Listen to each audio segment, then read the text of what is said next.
Hello viewers, welcome to exam purpose YouTube channel. সকলকে স্বাগত exam purpose YouTube চ্যানেলের আরেকটি নতুন ভিডিওতে। জিএনএম এএনএম এন্ট্রান্স এক্সাম 2025-এর যে ক্লাস শুরু হয়েছিল, আজকে তার আরেকটি নতুন ক্লাস। আর আজকের ক্লাসের বিষয় হলো ভৌতবিজ্ঞান। আজ আমরা ক্লাস 9-এর ভৌতবিজ্ঞান বই থেকে নেওয়া পরিমাপ চ্যাপ্টারটির থেকে বিশেষ কিছু প্রশ্ন উত্তর নিয়ে আলোচনা করব। আর তোমরা যদি এন্ট্রান্স এক্সাম 2025-এর আগের ক্লাসগুলো করে না থাকো, তাহলে ডিসক্রিপশনে দেওয়া প্লেলিস্টের লিঙ্কে গিয়ে অবশ্যই আগের ক্লাসগুলো করে নিও। চলো তাহলে আজকের এই ক্লাসটি শুরু করা যাক। প্রথম প্রশ্ন, নিচের এককগুলির মধ্যে সবচেয়ে বড় একক কোনটি? এখানে উত্তর হবে ডি, পারসেক। এই এককগুলির মধ্যে সবচেয়ে বড় একক হলো পারসেক।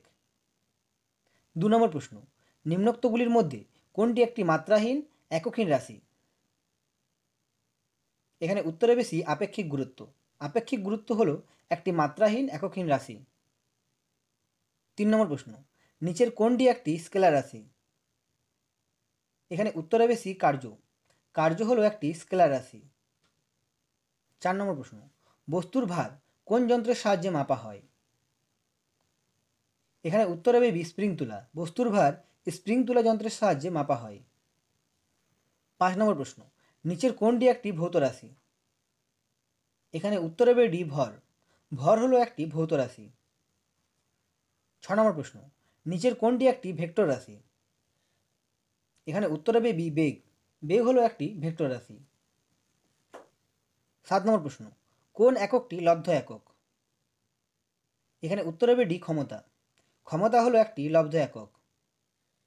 8 নম্বর প্রশ্ন, কোনটি এসআই পদ্ধতিতে সময়ের একক? এখানে উত্তর হবে এ, সেকেন্ড। সেকেন্ড হলো এসআই পদ্ধতিতে সময়ের একক। 9 নম্বর প্রশ্ন, লিন তাপের সিজিএস একক হলো? এখানে উত্তর হবে বি, ক্যাল পার গ্রাম। লিন তাপের সিজিএস একক হলো ক্যাল পার গ্রাম। 10 নম্বর প্রশ্ন, ক্ষুদ্র সময় পরিমাপের যন্ত্র কোনটি? এখানে উত্তর হবে ডি, স্টপওয়াচ। ক্ষুদ্র সময় পরিমাপের যন্ত্রটি হলো স্টপওয়াচ। 11 নম্বর প্রশ্ন, কোন রাশিটির একক 3টি মৌলিক একক দ্বারা গঠিত? এখানে উত্তর হবে বি, ক্ষমতা। ক্ষমতা রাশিটির একক 3টি মৌলিক একক দ্বারা গঠিত। 12 নম্বর প্রশ্ন, স্প্রিং তুলা যন্ত্রের সাহায্যে কি মাপা হয়? এখানে উত্তর হবে বি, ভার। স্প্রিং তুলা যন্ত্রের সাহায্যে বস্তুর ভার মাপা হয়। 13 নম্বর প্রশ্ন, কত ডিগ্রি সেন্টিগ্রেড উষ্ণতায় 1 কেজি বিশুদ্ধ জলের আয়তন 1 লিটার? এখানে উত্তর হবে B, 4 degree centigrade. 4 degree centigrade উষ্ণতায় 1 কেজি বিশুদ্ধ জলের আয়তন 1 লিটার। 14 নম্বর প্রশ্ন, নিচের কোনটি একটি ভেক্টর রাশি? এখানে উত্তর হবে সি, ভার। ভার হলো একটি ভেক্টর রাশি। 15 নম্বর প্রশ্ন, ভারতীয় পরিসংখ্যান বিজ্ঞানের জনক কে? এখানে উত্তর হবে ডি, আচার্য প্রশান্তচন্দ্র মহালানোবিস। ভারতীয় পরিসংখ্যান বিজ্ঞানের জনক হলেন আচার্য প্রশান্তচন্দ্র মহালানোবিস।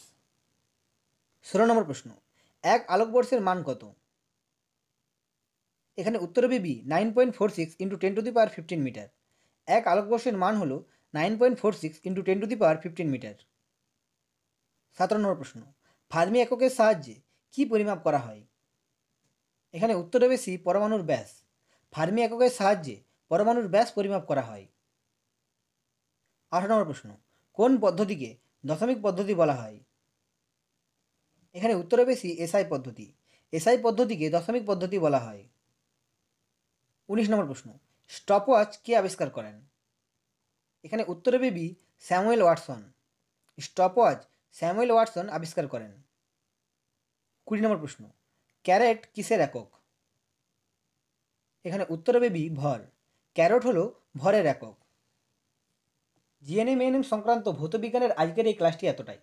এই ক্লাস সম্বন্ধিত তোমাদের কোনো প্রশ্ন থাকলে অবশ্যই আমাকে কমেন্ট করে কমেন্ট বক্সে জানাও। আমি সেখানে তার যথার্থ উত্তর দেওয়ার চেষ্টা করব।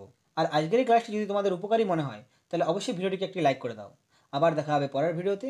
ধন্যবাদ। সকলে খুব ভালো থেকো।